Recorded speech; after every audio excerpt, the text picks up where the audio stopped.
Kecurigaan Michael hilang, lalu dia pun pulang. Ketika Michael akan pergi, Pip pun datang mengejarnya dan dia memohon kepadanya agar dia bisa dinaikkan pangkatnya di perusahaan wellness. Namun sayangnya dia ditolak mentah-mentah oleh kesombongan Michael itu. I would. It's just that. Oh, I didn't. No, no. Of course he didn't. Okay. Jamie berlanjut ke rumah sakit untuk memulai proses penyemaian. Namun kabar buruk datang, di mana perusahaan wellness mendadak membatalkan semuanya. Tentu dia sangat sedih, lalu ia menelpon Pip, di mana dia sedang bekerja sebagai administrator di kantor wellness. Bertepatan saat nelpon, Pip juga melihat Michael yang menumpahkan beberapa es krim ke atas kertas dan membuat Pip curiga bahwa data Jamie kemungkinan besar terhapus secara tak sengaja. Sontak Pip pun langsung mendatangi Len demi membantu sahabatnya itu. Dia mencoba meyakinkannya bahwa kesalahan tak sengaja telah membatalkan penyemaian Jamie ini. Namun Len menjawabnya dengan marah, menuduh Pip telah menghina kinerja organisasinya. So as you can mix up. Yes, I'll look into it. Namun situasi meredam ketika Pip menunjukkan garis keturunan Jamie yang berpotensi dapat melahirkan bayi yang sangat sehat. Len hanya diam, lalu dia malah mengundang Pip ke acara pesta untuk berbicara sesuatu. Sementara itu di gudang, Alex menanyai Bobby tentang artikel koran yang dia bawa. Dia juga menanyakan asalnya dan bagaimana dia bisa bertahan dari virus yang menyerang sebelumnya. Bobby menolak untuk memberikan jawaban, namun Alex mengancam akan mengepor lehernya dan menanam bola bius yang akan melumpuhkannya jika tak menjawab.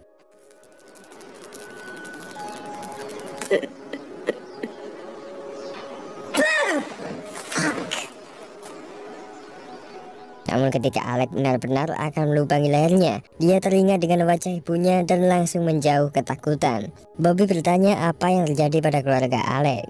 Lalu Alex pun bercerita soal peristiwa yang menimpa ibunya 4 tahun yang lalu. Setelah wellness menyatakan bahwa seluruh pria di bumi punah, ibunya memberontak dan mengatakan bahwa masih ada pria di bumi ini. Dia malah diserang oleh wellness dan menuduhnya memiliki gangguan jiwa. Sebagai hukuman, wellness menanam pola kelereng ke otaknya, membuatnya lumpuh seumur hidup. Bobby menyela ucapannya dengan rasa kecewa, mengatakan bahwa hanya ibu Alex lah satu-satunya kunci. Karena foto dan alamat ibunya di koran itu dulunya ia dapatkan dari temannya yang masih selamat. I guess I'll never know now, will I? Were you in quarantine? No, she wasn't. There are more of us. Jamie pergi ke ahli medis resmi perusahaan wellness untuk komplain mengapa dia ditolak. Sang dokter, yakni Dr. Harvey, mengungkapkan bahwa dia sebenarnya telah menyetujui Jamie untuk tahap berikutnya. Namun entah apa yang terjadi, tahap penyemaian bayi ini tiba-tiba dibatalkan. Involved is what I know. Wait, no, your ovaries. Oh, what is it?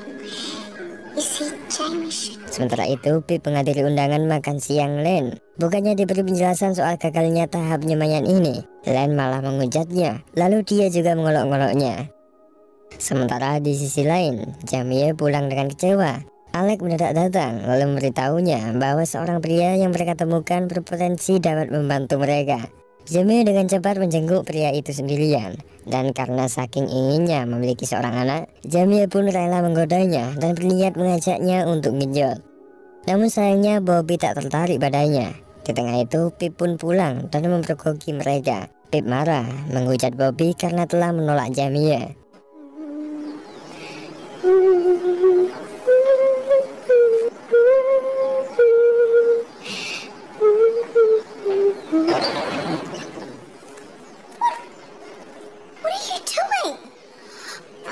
Setelah di luar gudang, Jamie meluapkan amarahnya kepada Pip dan menyalahkannya. Tentunya Pip tak akan tinggal diam melihat kesedihan Jamie ini.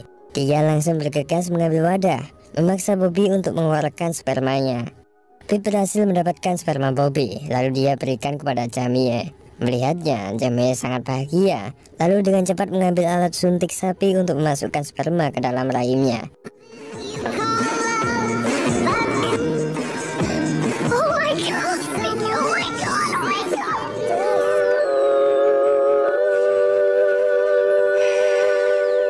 Sementara di malam yang sama, sosok wanita intel tak dikenal terlihat melakukan perjalanan.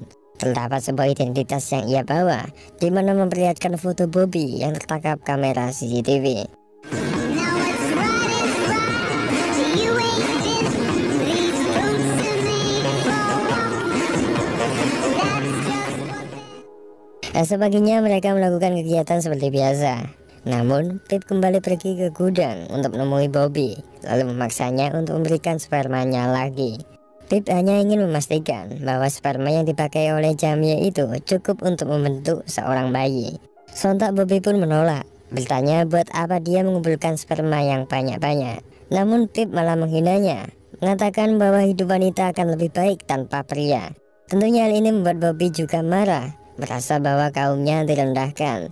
Saat kemudian Alex tiba dan memperingatkan Pip untuk memperlakukan Bobby secara lembut. Karena dia akan kerja, semua perawatan Alex pasrahkan kepada Pip. Di sini Pip siap memberikan fasilitas mandi hangat di rumahnya, namun dengan imbalan memberikan spermanya. Sementara itu, Jamie dan Alex pergi berbelanja ke toko. Di sana keduanya menyaksikan dua wanita yang bertengkar karena anak kecil. Terlihat bahwa wanita yang memiliki anak tak akan membiarkan anaknya disentuh oleh orang lain.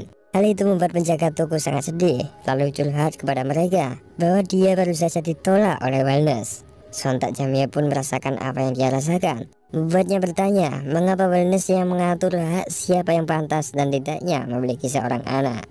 Ketika akan pulang, Alex juga memborong beberapa minuman keras untuk menghentikan kecanduannya terhadap sabu. Yeah, I do.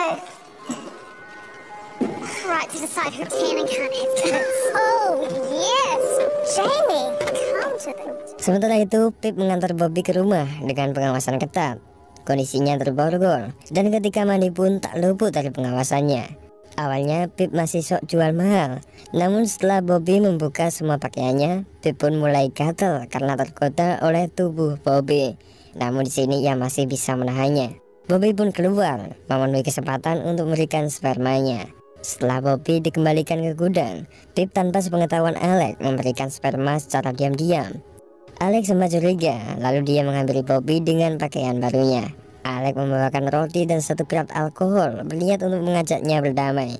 Sembari minum, mereka saling bertukar cerita, meyakini bahwa tujuan mereka adalah sama, yakni memberontak kepada organisasi Wellness.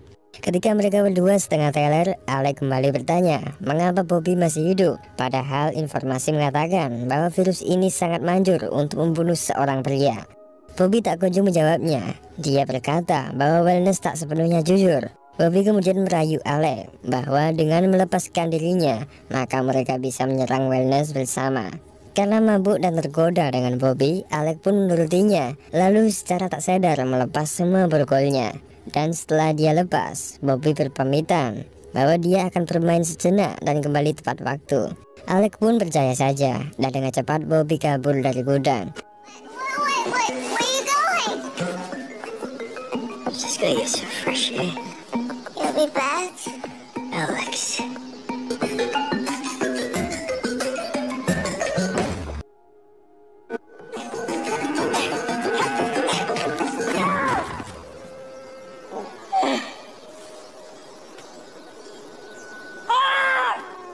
Namun setelah menempuh perjalanan tak begitu panjang, cedera di kakinya menghambatnya dan Bobby pun terpaksa kembali ke gudang.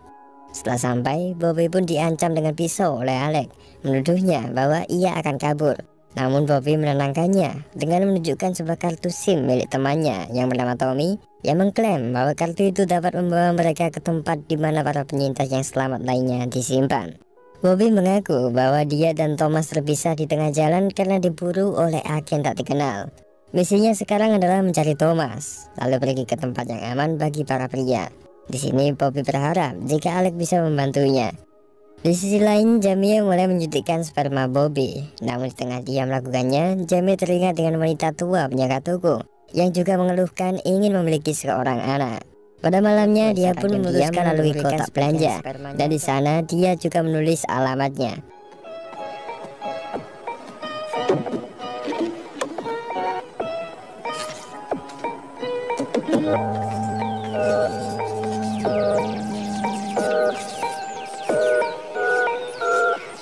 Sementara baginya, Pip semakin tertarik dengan Bobby. Lalu dia pergi ke gudang untuk memberikannya pakaian. Ternyata Bobby telah menatapnya dari awal sehingga membuatnya salting. Pip pun keluar dan menemui Jaime, berkata bahwa dia jijik dengan Bobby. Tak mungkin dia akan melakukan hubungan genjot dengan Bobby. Jaime menjawabnya dengan senyum, membuat Pip sadar bahwa kesempatan tak akan datang dua kali. Pip pun kembali ke gudang dengan malu. Tak seperti yang ia bayangkan, Bobby malah merayunya dan hampir mengenjotnya. Namun kegiatan mereka tertunda karena kedatangan Alex, memberitahukan bahwa dia telah menemukan ponsel yang dapat mereka gunakan untuk membuka kartu SIM yang mereka temukan. Di sini Alex langsung mengusir Pip, menuduhnya bahwa dia berpotensi dapat membocorkan informasi ke Wellness. Pip pun pergi dengan marah. Sementara setelah kartu dipasang, SMS mendadak masuk yang bertuliskan rest atau bangkit. Walaupun nomor masih tak dikenali, namun Bobby percaya bahwa ini adalah kode dari teman-teman prianya. Sementara itu, Pip yang sakit hati berangkat ke kantor Wellness untuk bekerja. Di sana dia terkejut setelah melihat penjaga toko yang ditanam bola bius di lehernya. Tampak juga cairan sperma ilegal yang dibawa oleh Len. Sontak Pip pun langsung menghubungi teman-teman di rumah, memberikan kode bahwa kelompok Wellness telah mencurigai keberadaan pria dan akan menyergap lokasi mereka. Semuanya pun bersembunyi dan menjauh dari lokasi kandang, termasuk Pip yang baru saja datang dan menyaksikan penggeledahan di rumah mereka.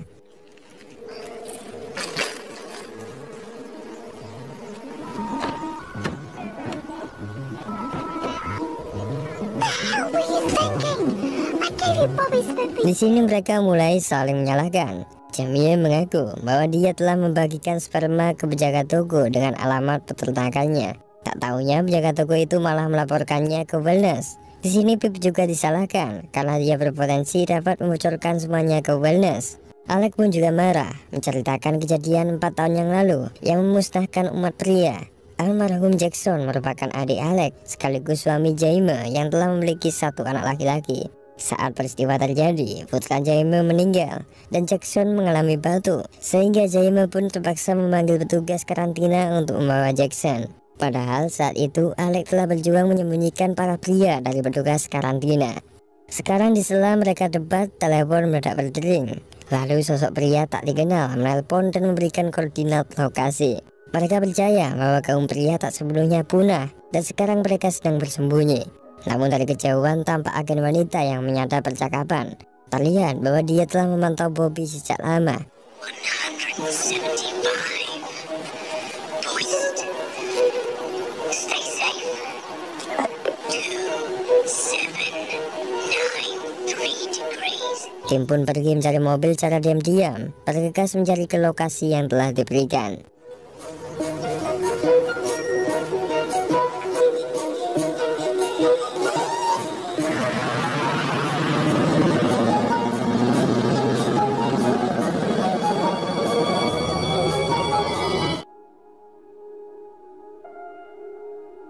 Setelah perjalanan tak begitu panjang, tim akhirnya sampai di lokasi dan menunggu di sana sampai 10 jam. Namun tanda-tanda sosok pria tak kunjung mereka temukan. Alex menjelaskan bahwa lokasi ini merupakan tempat dibakarnya ribuan pria untuk menahan wabah, termasuk adiknya yakni Jackson. Ini merupakan tempat yang mengerikan bagi mereka. Sesaat, Alex dan Bobby berpamit keluar sebentar untuk kencing. Ketika itu, Bobby kaget ketika melihat Alex yang kencing dengan berdiri. Dia curiga bahwa Alex adalah sosok pria. Namun saat kemudian tanda laser mendadak terlihat dan dengan cepat mereka pun kabur. Tembakan sniper terdengar, namun untungnya mereka selamat dan bergegas untuk menancap gas mobil. Tampak wanita itu membidik mereka dari kejauhan. Bukannya kabur, Pip yang mengemudikannya malah mengikuti rambu-rambu bundaran jalan, sehingga mereka hanya berputar-putar di sana. Begitupun agen itu, dia juga heran melihatnya. Satu tembakan terdengar, namun mereka berhasil mengambil jalan dan kabur. Namun dari kejauhan wanita itu hanya diam menatap mereka.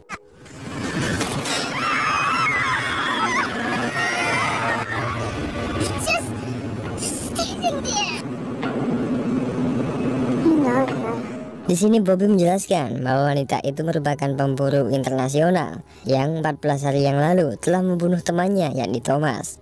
Ternyata Thomas telah mati dan hanya meninggalkan kartu SIM yang kini mereka jadikan sebagai petunjuk. Berharap dia tak lagi mengejar, namun sesaat mobil pemburu kembali muncul. Apesnya mereka nyasar ke festival perayaan tahunan untuk memperingati hari menstruasi wanita. Saat masuk, mereka disambut oleh para pelayan wanita dan memaksa Bobby untuk bersembunyi. Kunci mobil disita dan mereka diwajibkan untuk keluar. Alec pun menutupi Bobby dengan selimutnya lalu mengatakan bahwa dia adalah neneknya. Salah satu pelayan sempat curiga melihat nenek Alec yang tampak bertubuh kekar, namun mereka dengan cepat pergi menjauh.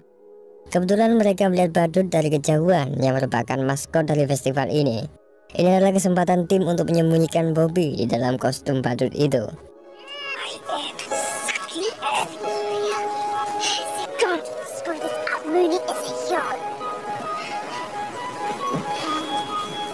Di saat bersamaan, pemburu juga berkeliaran di dalam acara. Di sela keramaian, tim sempat berpencar. Alec melihat Len yang mengetuai acara ini, sementara Jamie dan Pip terpisah.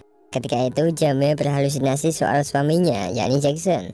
Sementara Pip kepergok bertemu dengan Michael, namun dia beralasan bahwa dia ditugaskan untuk menjadi petugas tenda. Ketika Pip akan melayani para gadis di tenda, pemburu melihatnya dan memaksanya untuk kabur. Pip pun menjauh dan secara tak sadar dia terjebak di tenda Len. Sementara itu Jamie mengejar bayangan Jackson dan terjebak di wahana kincir bersama seorang gadis kecil. Mereka berbincang-bincang, namun Jamie mendadak muntah yang menandakan bahwa dia hamil.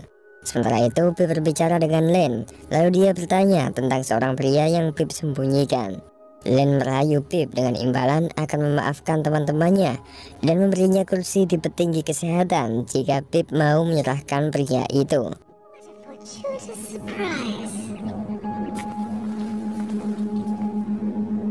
You have more responsibility at work, perhaps even. Your guest with me. Sementara itu Alec dan Bobby bertemu dengan ibu Alec yang sedang menghadiri acara. Alec prihatin soal kelumpuhannya, namun sesaat kemudian pemburu mendadak muncul. Ibu Alec tampak juga mengenalnya, lalu membuka kostum badut itu, menyadari bahwa kaum pria masih hidup.